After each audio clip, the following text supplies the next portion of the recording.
Because of all the love stories and movies and Nicholas Sparks that I had filled my head with, I had this unrealistic picture of love, and I was looking for something honestly that didn't exist, which left me looking for satisfaction in a relationship or in a man, but not finding it at all. I had been really praying a lot about what to do, because when I met Avery very early in my freshman year, it didn't take long to realize I had a big crush on him. We actually met at a tailgate before a football game, and I was like, yeah, this girl's really cool. So we started hanging out, and we had a really good, tight friend group. I never had said I loved anyone before Avery. And I felt really weird about that. I felt like something was wrong with me, that I was never gonna love anyone.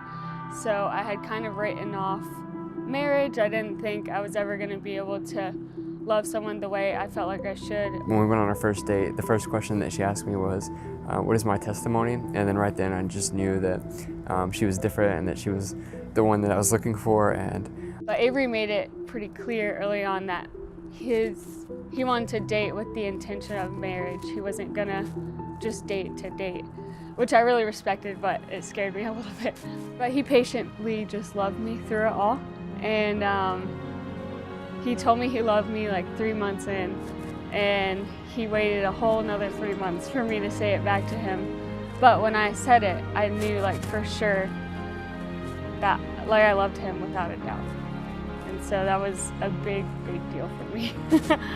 Sophomore year, so we were dating 6 months at this point, but his brother Trevor was diagnosed with cancer again, which he hadn't had since he was 6 years old. So it came as a huge shock, and I would say it's the first real trial that I've faced. And I had no idea why the Lord chose me to walk through Avery with it, especially we had only been dating. At that point when he was diagnosed, I hadn't even said I loved Avery, so I felt like there were a lot of things I didn't know how much I should be there for him, or where I should step in and what I should do. But it was really good for me because I just had to lean on the Lord every step of it, and so he gave me the strength to just be there for him in the ways I thought I should be. And honestly, it wasn't until I walked through that with him that I realized that I loved him with my whole entire heart, because it was the most painful thing to see him hurt.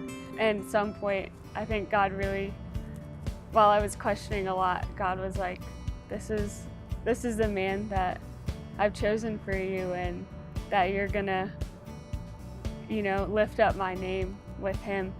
And so while it was the hardest thing I've ever gone through for sure, and so painful, I'm incredibly grateful for the way it's brought me closer to the Lord, and has also kept Avery and I centered on him just very early on in our relationship.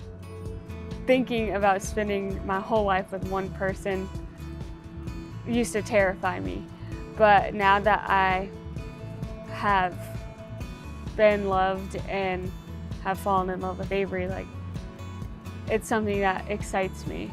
And the future used to scare me too, but now I just really look forward to the future and what's to come for us. I learned recently too that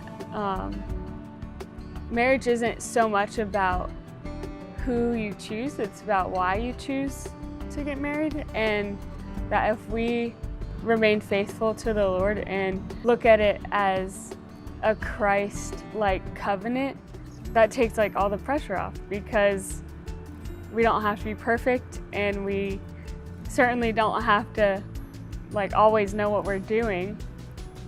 But as long as we commit to each other the way that we choose Jesus even every single day, we're gonna be fine.